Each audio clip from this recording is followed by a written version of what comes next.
श्री स्वामी समर्थ. नमस्कार. आपल्या यूट्यूब चॅनलवर तुमचं खूप मनापासून स्वागत करत आहे. तुमच्या मनातील सर्व चांगल्या इच्छा स्वामी महाराज पूर्ण करो ही स्वामींच्या चरणी प्रार्थना करते आणि आजच्या नवीन व्हिडिओला सुरुवात करते.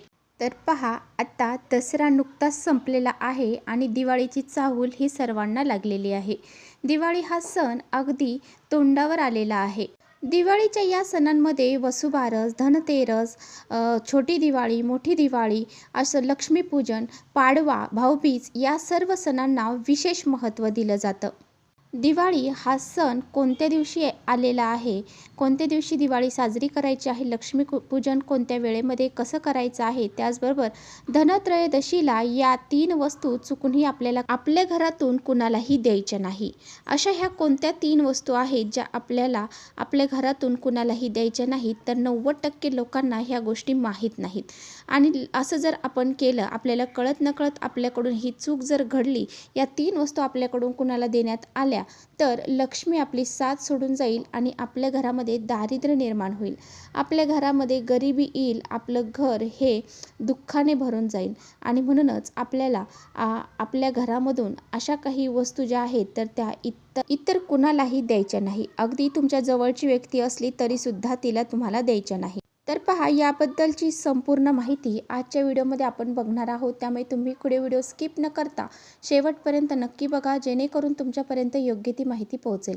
आपल्या चॅनलवर नवीन असाल तर चॅनलला सबस्क्राईब करा आणि असेच नवनवीन माहितीपूर्ण व्हिडिओ पाहण्यासाठी बेल आयकॉनला प्रेस करा. म्हणजे मी जेव्हा कधी नवीन व्हिडिओ अपलोड करेन त्याचं नोटिफिकेशन सर्वात अगोदर तुम्हाला भेटेल आणि तुम्ही एकही व्हिडिओ मिस करणार नाही. त्याचबरोबर खाली कमेंट्समध्ये जय महालक्ष्मी लिहायला अजिबात विसरू नका. व्हिडिओ माहितीपूर्ण वाटला तर आपल्या मित्रपरिवारांसोबत नक्की शेअर करा. अश्विन महिन्यातील अमावस्या तिथीला दिवाळी ही साजरी केली जाते. आता ही अश्विन अमावस्या जी आहे तर ती 20 ऑक्टोबर रोजी दुपारी 3:44 सुरू होणार आहे आणि 21 ऑक्टोबर रोजी सायंकाळी 5:55 ती समाप्त होणार आहे. तर पहा, दिवाळी हा सण संध्याकाळचा आहे. त्यामुळे हा सण 21 ऑक्टोबर रोजी साजरा करण्यात येणार आहे. तर पहा, धनत्रयोदशी जी आहे तर ती 18 ऑक्टोबर रोजी साजरी करण्यात येणार आहे. धनत्रयोदशी हा दिवस अतिशय महत्त्वाचा आहे. या दिवशी आपल्या घरामध्ये अनेक वस्तूंची खरेदी करून आपल्याला आणायची असते आणि कुबेर देव आणि लक्ष्मी माता यांचे पूजन देखील या दिवशी आपल्याला करायचे असते. धनत्रयोदशीला आपल्या घरामध्ये सोने चांदी खरेदी करणं खूप शुभ मानलं जातं. घरामध्ये एखादी नवीन वस्तू खरेदी करून आणणंसुद्धा विशेष मानलं जातं आणि त्याचबरोबर त्या वस्तूची देखील पूजा ही केली जाते. तर पहा, धनत्रयोदशीच्या दिवशी तुम्हाला जी शुभ वेळ आहे कोणतीही वस्तू खरेदी करण्याची तर ती 18 ऑक्टोबरला दुपारी 12 वाजल्यापासून ते 19 ऑक्टोबरला दुपारी 1 वाजेपर्यंत असणार आहे. यानंतर नरक चतुर्दशी येते आणि ती 19 ऑक्टोबर 20 ऑक्टोबर या रोजी करण्यात येणार आहे. आणि त्यामुळे या दिवशी भगवान श्रीकृष्णाने नरक राक्षसाचा वध केल्यामुळे तेलाने स्नान करून आपला विजय हा साजरा केला. म्हणूनच या दिवशी नरक चतुर्दशी असं म्हटलं जातं.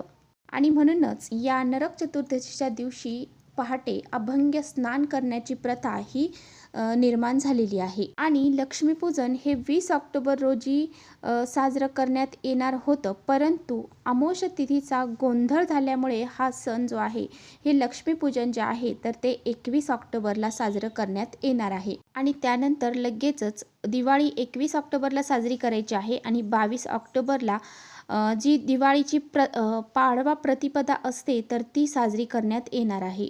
नवविवाहित जोडप्यांसाठी हा दिवस अतिशय महत्त्वाचा असतो आणि बळीराजाची या दिवशी पूजा करून पाडवा हा सण साजरा केला जातो.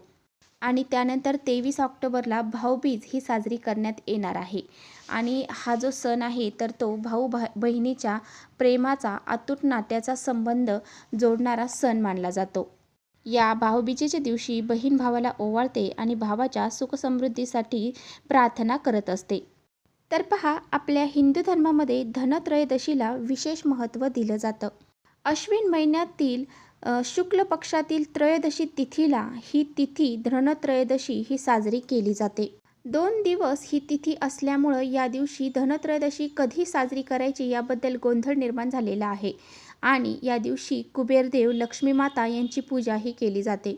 या धनत्रयोदशीच्या दिवशी आपल्या घरामध्ये भांडी, झाडू, त्याचबरोबर सोने, चांदी इतर वस्तू देखील खरेदी केल्या जातात. धनत्रयोदशीच्या नंतर दिवाळी, त्याचबरोबर नरक चतुर्दशी, गोवर्धन पूजा. धनत्रयोदशीच्या दिवशी भगवान आयुर्वेदाचे जे देव आहेत धन्वंतरी यांचा जन्म या दिवशी झाला, म्हणून त्यांची पूजा देखील धनत्रयोदशीच्या दिवशी मोठ्या उत्साहाने केली जाते. आता धनत्रयोदशीची तिथी जी आहे तर ती 18 ऑक्टोबर रोजी दुपारी 12 वाजता सुरू होत आहे आणि ती तिथीची समाप्ती जी आहे तर ती 19 ऑक्टोबर रोजी 1:51 समाप्त होणार आहे. आणि म्हणूनच आपल्याला या तिथीची जी उदय तिथीनुसार ही तिथी 18 ऑक्टोबर रोजी साजरी करण्यात येणार आहे. त्यामुळे आपल्याला धनत्रयोदशी ह्या 18 ऑक्टोबर रोजी साजरी करायची आहे. लक्ष्मी कुबेर यांची पूजा देखील आपल्याला 18 ऑक्टोबर रोजीच करायची आहे. तर या दिवशी अनेक शुभयोग देखील जुळून येत आहेत. या दिवशी उत्तरा फाल्गुन योग नक्षत्र जे आहे तर ते, त्याचबरोबर ब्रह्मयोग, कमलात्मक योग, बुद्धादित्म्यक योग असे अनेक योग जे आहेत तर ते जुळून येत आहेत. तर पहा, आपल्याला या विशिष्ट योगावरती अनेक वेगवेगळ्या गोष्टींची खरेदी करणं जर शक्य असेल तर आवर्जून आपल्याला करायचे आहे. आणि ह्या धनत्रयोदशीच्या पूजेचा शुभ वेळ जी आहे तर ती 7:20 पासून ते 8:30 पर्यंत असणार आहे. त्याचबरोबर धनत्रयोदशीला यमदीपदान देखील केले जाते. आपण जर या धनत्रयोदशीला यमदीपदान जर केले तर आपल्या कुटुंबातील व्यक्तींवरती अकाली जे मृत्यू होतात, अपघातात जे मृत्यू होतात तर ते होण्यापासून टळले जाते. यमदीपदान हे अगदी तुम्ही संध्याकाळी 5 वाजल्यापासून ते 8:30 वाजेपर्यंत करायचं आहे. भगवान धन्वंतरी ही अमृत कलश घेऊन आपल्या या समुद्रमंथनातून धनत्रयोदशीच्या दिवशी प्रकट झाली होती. भगवान धन्वंतरीने आपल्या सृष्टीला आयुर्वेदाचे ज्ञान प्राप्त करून दिले आणि म्हणूनच या दिवशी धनतेरस असं म्हटलं जातं आणि हा दिवस साजरा केला जातो. धनत्रयोदशीच्या दिवशी आपल्या घरामध्ये लागणारा जो झाडू आहे तर तो सुद्धा या दिवशीच खरेदी केला जातो. सोने, चांदी, घरात लागणारी भांडे, तांबे, पित्तळ यासारखी भांडी असतील ते सुद्धा या दिवशी खरेदी केली जाते.